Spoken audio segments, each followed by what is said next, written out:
One of the most basic things is to start with a kind of grounding exercise. Right. And of course, it's better if you're outside in nature, but it can also work in the classroom. You get students to concentrate, close their eyes, get into contact with their senses. And then you can have like meditation so they can ground basically and just shut the noise in our heads, all this overthinking, all this stress from home or even school.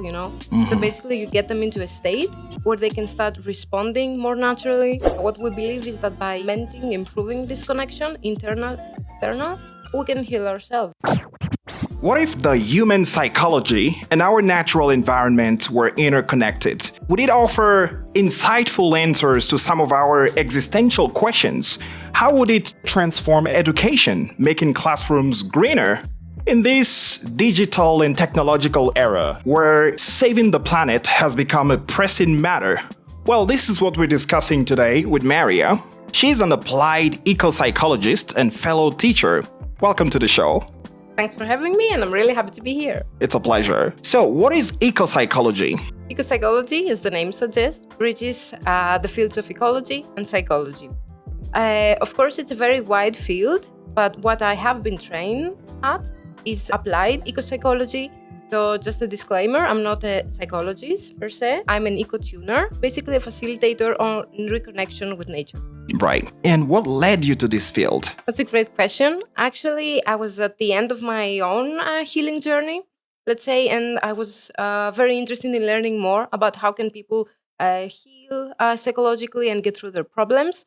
And then this certification actually appeared. It was actually from a friend. She saw me. I was like very interested because there's this concept of nature also mentioned, and I found it extremely interesting and something different. At these times that we're going through, it was Right. something really not different. Not alternative, just very natural to be honest. Have you always been interested in the nature, ecology as in general? Okay, so I'm not from one of these people that they were born with it, like this Like a calling. pure love. Yeah, exactly. It wasn't like that. I'm from a city. During the weekends, I always went out with my parents. We went to the woods. We went to the sea. Okay, but it was never like something deeper. But it all started from my own, as I said, my own personal journey. Right. And then this concept of nature, like it came so natural, like that this is an extension. So we cannot heal. We are individuals, but at the same time, we are interconnected. And there's, like a whole more out there than just or human beings. There are many things that we can discuss. For example, there's the concept of like the science itself, sustainability, getting companies to become greener. This is one part. This is not our part. What we can do, as an ecotuner, so you are responsible for workshops. You get people to come and connect with themselves, connect with nature, connect with other elements if you're more into the spiritual context as well. You don't analyze, you don't judge, you don't guide people towards a specific direction. What you do is help them. You're a facilitator, and you help them connect with themselves. So basically, mend this emotional bond between people and nature, because most times it's lost. And this shows in many symptoms in today's society. What we believe is that by, mending, improving this connection, internal and external, we can heal ourselves. Well, I suppose that there is a breadth of content that you've explored and probably practical cases.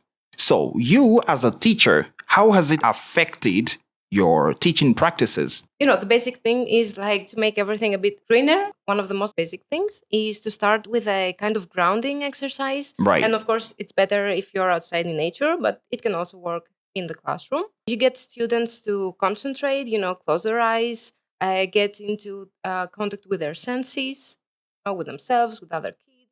And then you can have like meditation so they can, ground basically and just shut the noise in our heads, all this overthinking, all this stress from home or even school. So basically, you get them into a state where they can start responding more naturally. And as I said, if you are in a setting outside, way more interesting because you have, surprises from nature. Like it could be the wind, it could be like something that happened in the forest.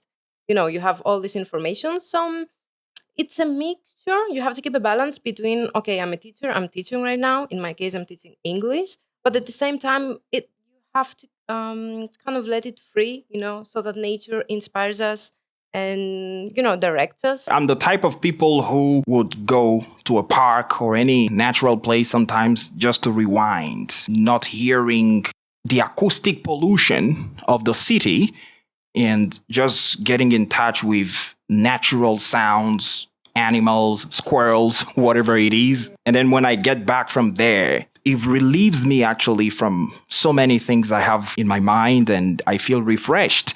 So I don't know if you into this type of things as well, getting closer to the nature, spending some time alone out of the city with all the pollution and anything else, and resourcing yourself from that. That's actually excellent for you, and well done. You should keep doing this. Right. As I said, it wasn't always the case. So I used to be like, at least in my 20s, very extroverted. I used to live in cities, meet people all the time. So I was like, I don't need this. This is not for me. But at some point at 2019, I moved to a Greek island. So it's a small place. It's the rhythm is different, and then COVID hit. So all this in combination made me like turn inwards, and for the first time ever maybe like connect with myself, like get see my introverted side as well. So this is when I like understood that there's more to it, like all this hustle and all this, as you said, like all this noise, all this pollution. It has some advantages living in a city, but we are natural beings and we do need to be in a green space or on the beach and stuff.